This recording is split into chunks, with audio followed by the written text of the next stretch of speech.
Sveiciens visiem! Šajā jaukajā dienā mēģināšu noformulēt domu, kas atnāca šajā pastaigā.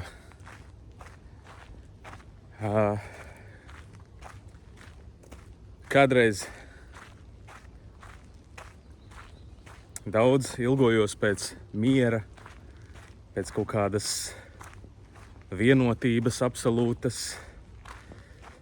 pēc varbūt apgaismības. Un man likās, ka mīlestība ir tāds absolūts miers un klusums un laime. Un visu laiku, ka tu vari to stāvokli tā kā noturēt un tajā atrasties. Un tad bija cilvēki, kam es sakoju, kas par to runāja, ka tas ir iespējams, ka tu tur ej vai pie dabas, mežā, zem koka, kaut kur sēdi, meditē un esi absolūtā mierā un mācies šo miera mīlestības skolu. Bet, kad es sastapos ar Jēzu, tad arī Jēzus runāja par mīlestību, bet par mazliet savādāku mīlestību. Jo, kā mēs zinām, viņš arī pavadīja kādu laiku ar tēvu vientulībā, divvientulībā, tur kalnā vai pie koka vai kaut kur. Bet tā nebija viņa pamat misija, pamat vēsts. Es ticu, ka tas vairāk bija tāds uzlādēšanās laiks, bet viņš bija cilvēkos, viņš bija pilsētās, viņš bija klajumos, viņš bija starp cilvēkiem, viņš bija haosā, viņš nemeklēja tikai šo kaut kādu izskaistināto mieru un apgaismību un apskaidrību. Vai arī viņam tas bija kaut kas cits.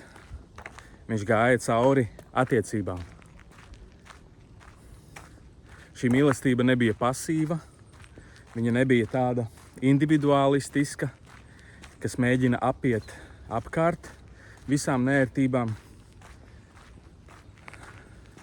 Šī bija mīlestība, kas gāja cauri visām nērtībām un transformēja gan cilvēkus, gan situācijas apstākļus caur šo iešanu cauri. Un arī viņš neizvairījās no konfliktiem, bet viņš mācēja konfliktēt. Viņš mācēja to darīt mīlestībā, lai mērķis vienmēr būtu mīlestība, cilvēka dvēsele, viņa labums, nevis tikai konfliktēt, lai kādu nospiestu un parādītu savu uzvaru, savu varenību, savu pārākumu. Tāds nekad nebija Jēzus mērķis.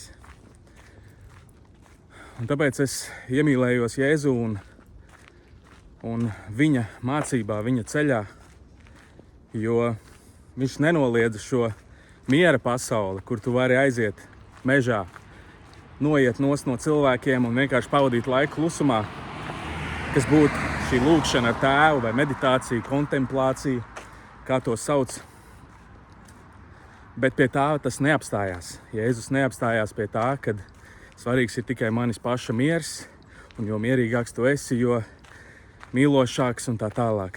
Patiesībā viņa mīlestība ir radikāla tieši ar to, ka viņš gāja ar cilvēkiem attiecībās. Un šie cilvēki nebija super izredzēti tādā ziņā, ka viņi nebija kaut kāda elite. Dažādākie cilvēki no dažādiem slāņiem. Un viņš neatraidīja nevienu. Seko man. Bieži vien bija viņa frāze. Seko manam piemēram. Skaties, kā es veidoju attiecības, kā es mīlu.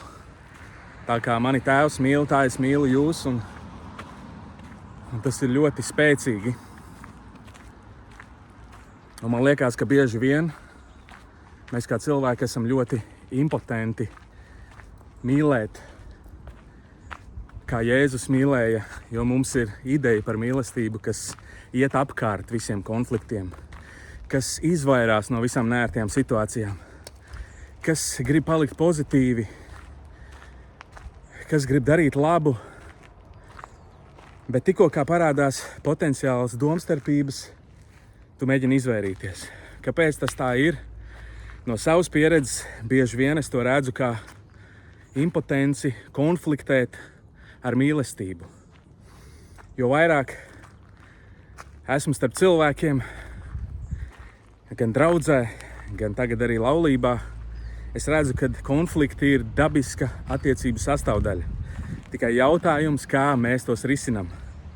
Un pati vēlme nekonfliktēt, ja vienmēr būt saskaņā un harmonijā, ir diezgan iluzora un nereāla.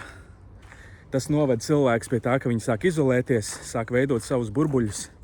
Un tur, kur nav cilvēki, protams, tur tu vari izskatīties visu pieņemošs, mīlošs, mierīgs un tā tālāk.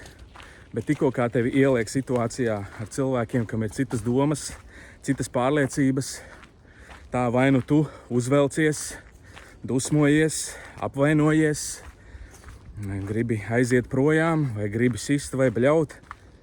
Un mēs negribam ieraudzīt bieži vien šo savu vājumu, kur tik ļoti ir vajadzīga Jēzus mīlestība, Dieva dziedinošais spēks, ka mēs iemācamies pastāvēt šajās spriedzes zonās.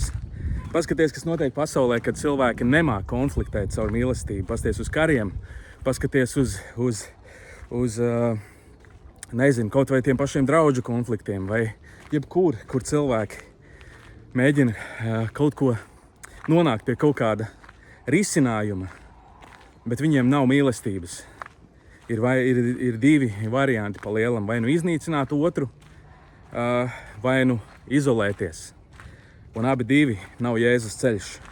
Jēzus negāja apkārt, viņš gāja cauri. Un tas prasa ļoti daudz pazemības, ļoti daudz pacietības, mīlestības. Un tāpēc mēs esam tik atkarīgi no Dieva. Un tāpēc, ja šo te lietu neuzrāda, tad cilvēki var ļoti daudz spēlēt upurus un vainot citus. Vainot citas puses.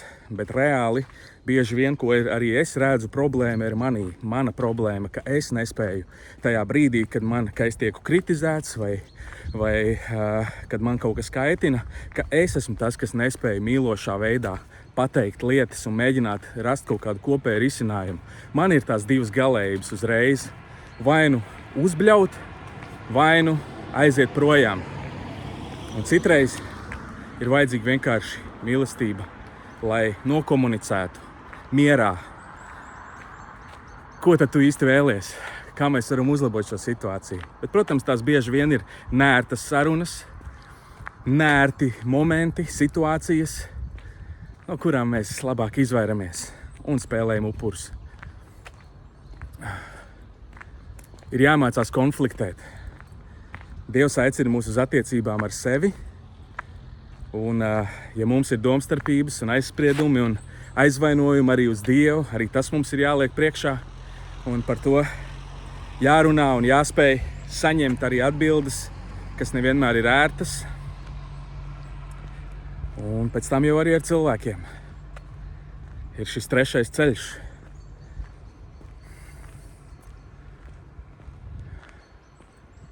Tā bija tā doma, kas šodien man atnāca. Kad mīlestība nav tikai tāda absolūta vienprātība, kur tev vienmēr gadīsies cilvēki, kas ir ar tevi vienādās domās un tāda multeņu situācija. Reālajā dzīvē attiecībās ietilpst konflikti. Konflikti mūs nobriedina, audzē, pilnveido. Bez tiem mēs stagnējam. Ja tu spēj ieraudzīt pozitīvo tajā, tad arī tu nebeidz no tā, bet tu lūdz Dievam pēc gudrības, lai mācītos to darīt mīlošā, labā veidā, un tad vienmēr mīlestība vedīs tuvāk un tuvāk sev, tuvāk Dieva sirdī, tuvāk gaismai un būs arī dzīve interesanta un piedzīvojumiem bagāta. Lai Dievs tevi šajā dienā bagātīgi svētī, dod spēku mums katram Jēzus vārdā. Āmen.